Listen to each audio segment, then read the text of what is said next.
Hello YouTube world, this is TC1269 coming to you from the great state of South Carolina. I am just getting into kayak fishing, and I did not want to spend a lot of money on a kayak because I didn't know if I was going to like it or not.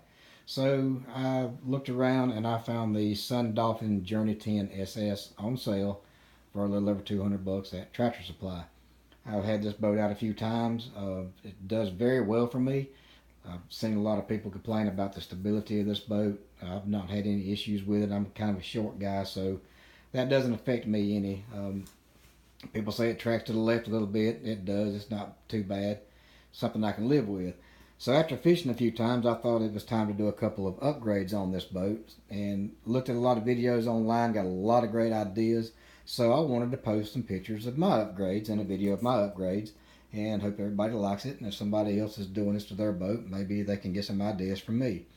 To start out, I wanted to mount my fish finder on here.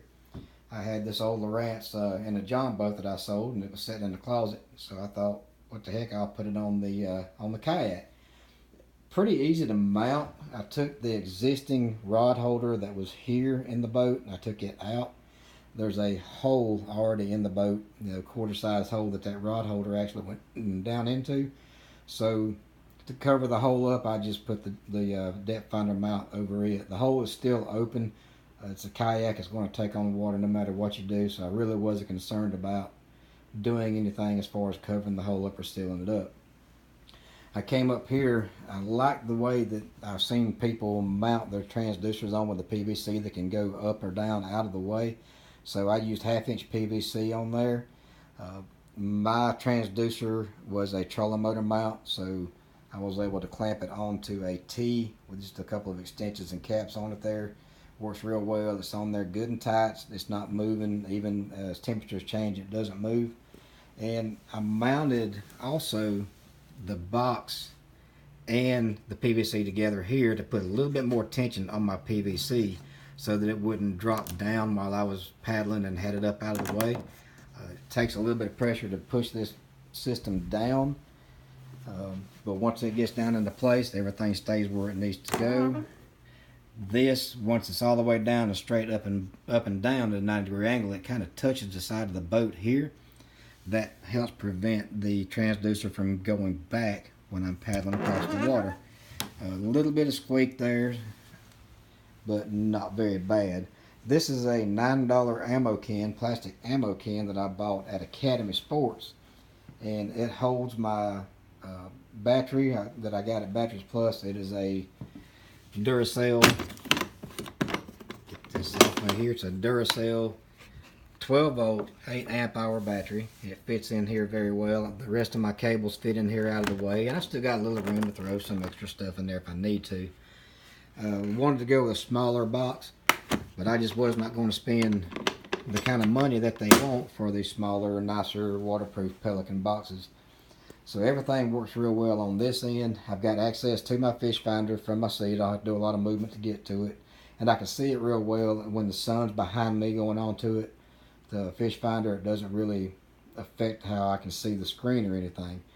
Well, since I got rid of this one rod holder, I thought, well, I like to do some crappie fishing. The lakes around here, so I like to get my live bait, throw my minnows out, get over my brush and everything, or jigs, and try to catch crappie.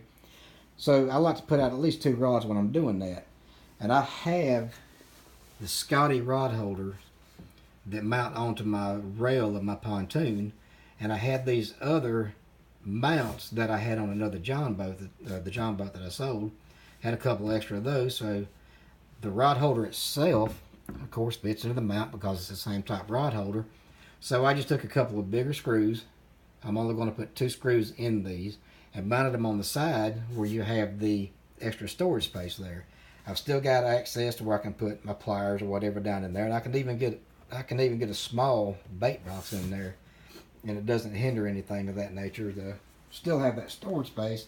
But I can take those rod holders in or out of the way if I need to, and I can adjust them at any angle that I need to, out to the side or down or up or whatever. And also, with having these rod holders mounted in this recess, when I'm paddling, my leg does not touch this backside of the rod holder here. so it's not something that's uncomfortable or in my way. I think just the 2 rod holders is what I'm going to stick with. I'm not going to add any more to it, because it works real well just the way it is. And I don't want to have a lot of rods hanging out of a kayak anyway, and have 4 rods go down at the same time and trying to catch them all. So back here at the back, this kayak comes with a flotation, like a storage container. It's supposed to be a dry container that you can put your other equipment in, and you can actually attach it to the back of the kayak and pull behind you. I don't use that. I use this open. I have a cooler that will go right here.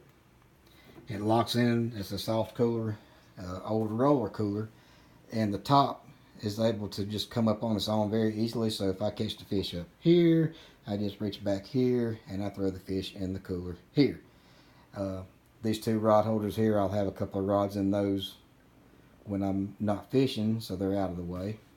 And I think another thing that I may do back here, I may modify a crate to go to the back side of the cooler when I have it in here, just to have a little extra fishing gear. It's a little hard to reach from up here in the cockpit, so I don't know, still working on what I might do back here. I may not do anything and just leave the cooler back there.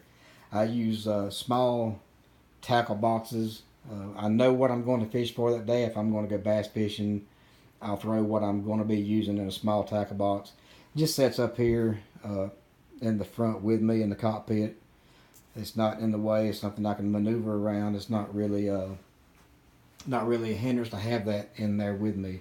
So far this is my kayak setup.